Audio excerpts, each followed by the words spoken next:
Do you believe in yourself? I was out on a walk the other day and I started thinking about whether or not I believed in myself when I came to a really interesting realization. The concept of belief, its use, and everything I've understood about it has basically been all wrong. So, in this video, we're going to take a look at the concept of belief and see how it can be better applied to any mindset, even if you are completely a pragmatic realist like me. Even if you don't think it's possible or if you don't believe in it, I think we can make some progress here. Let's get into it.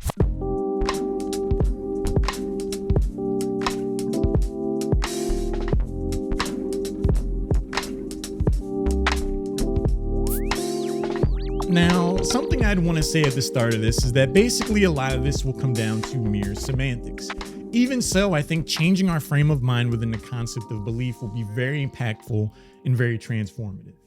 I think we all have a good grasp on the concept of belief, a mashup of understood truths and opinions, be them past, present, or future.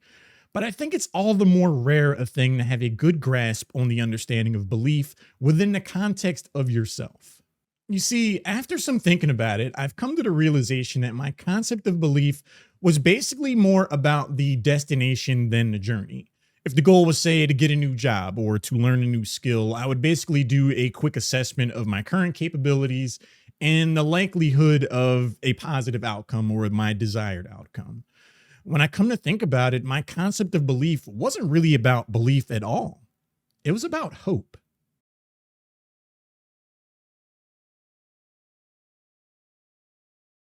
Interchanging the concepts of belief and hope might seem like a small thing, but when you think about it, a pretty big problem starts to emerge. When you're able to evenly swap, I hope I get a new job and I believe I'll get a new job, something really interesting starts to take place. When we say we hope something happens, we're basically saying we're looking to see whatever the outcome is going to be. To me, it's a far more passive thing to say, I hope something will work out. When you merge that idea of a passive lack of agency with your own personal assessment of your capabilities, something dangerous starts to happen, especially for anyone who has a negative outlook on things and has struggled with finding motivation. I'm definitely talking about me right now. For me, hoping for something has given the subconscious implication that everything that can be done about something has been done. There isn't necessarily anything else that can be done. So when I tell myself I hope I get a new job, I'm more inclined to think of why I shouldn't get the job. And I have been inclined to think I'm not good enough to get the things I want in life in the past. So when I hope for desired outcomes, it can feel pretty hollow and like I will probably fail.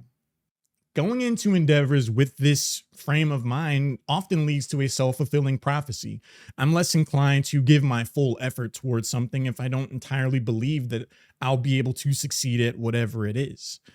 I've been asking myself what I can do about this. How can I make some changes to better understand my relationship with belief and how I can make it work for me? And I think I've come up with some interesting answers.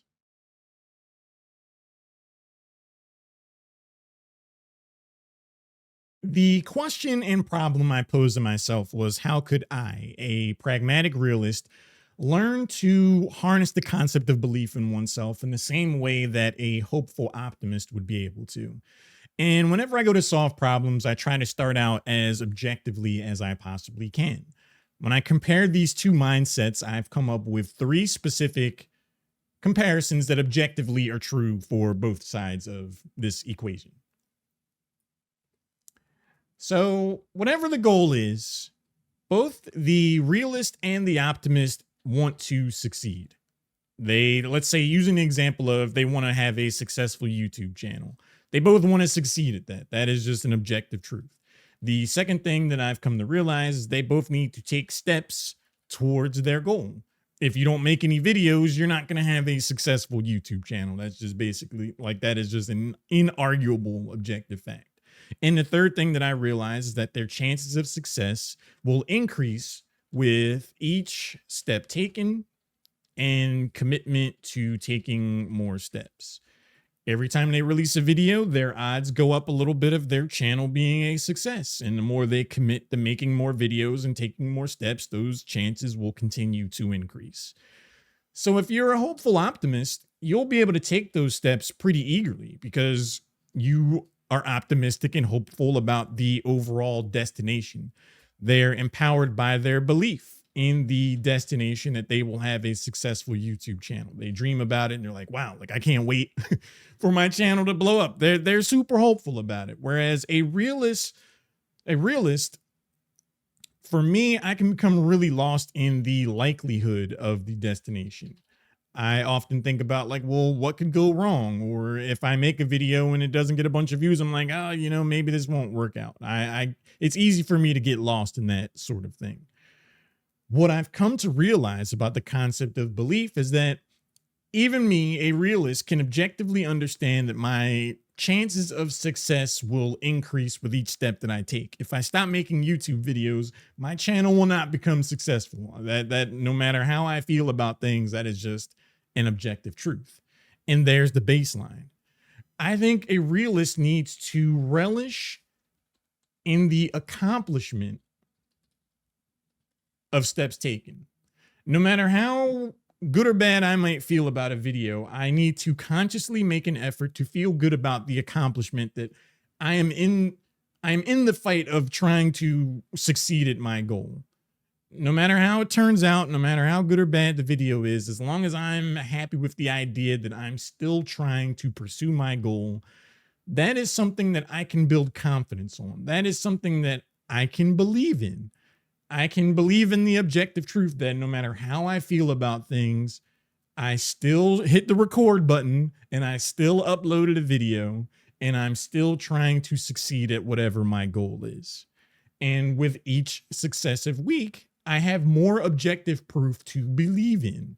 I've done this for 10 times now, 20 times now, 100 times now. And it becomes easier and easier conceptually to continue to take those steps.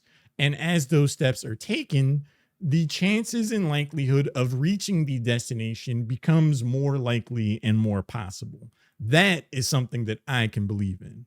Hey, future editor Albert here. Something that I wanted to add in is that the quality of each step also plays a part in building belief and building momentum and confidence. If I make a video that I'm really happy with in terms of how it turned out, the next time I go to make a video, that's just more objective proof of saying, I've done all these videos and I'm really happy with these.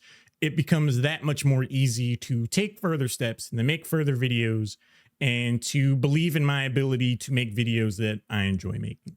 And then that ultimately increases my chances of reaching my intended destination. But yeah, okay, back to the video. Start to believe in the ability to take steps. Let that belief develop confidence, momentum. Here is where the power of belief in oneself pertains to a realist like me. Not in the certainty of the destination, but in confidence developed by being committed to the journey. Once this skill is honed, it becomes easier to hope for the destination. It becomes easier to have belief in a destination because you've amassed irrefutable evidence in your involvement towards its realization. But it's not easy. Regardless of outlook, it takes a lot of commitment and effort to achieve a goal. For some, a lot of commitment and effort goes into just committing to make the effort at all. But like with any skill, repetition makes this process easier, and we get better at it over time. So, wrapping this up, where possible, I want to believe less that a good thing will happen and believe more that I can take steps towards making that good thing happen. The more we believe in our ability to take those steps, the better we can feel about our hope in achieving that desired outcome. And feel a sense of pride and accomplishment in each step that we take. After all, we'd have earned it and deserve it. And no amount of self-doubt can take that away from us. But what do you think? Does this help you think about believing in yourself differently? Do you have a different system or methodology? I'd really love to hear your thoughts about it. Until then, though, as always, my name is Albert. This has been On to Something, and I hope to catch you in the next video. Take it easy.